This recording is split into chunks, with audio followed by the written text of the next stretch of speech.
Ayan mga guys, gandang buhay. Nagre-repair po kami ng plunger ng washing machine.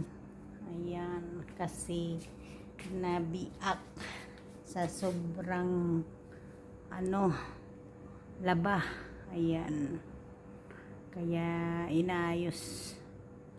Tingnan natin kung maayos pa. Oh. Ayan.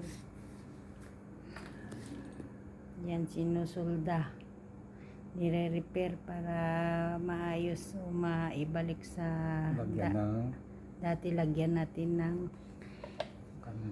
candle glue para yung bika niya, yung bitak niya maayos. Ayan, hirap din pala. Mahirap din pala, oh. Ayan. Ayan. Lagyan ng ganyan. Tapos susunugin ulit dahil tutunawin siya. Ayan na guys. Oh.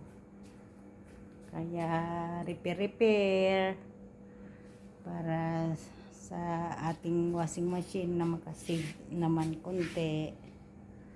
Ayan. Thank you for watching.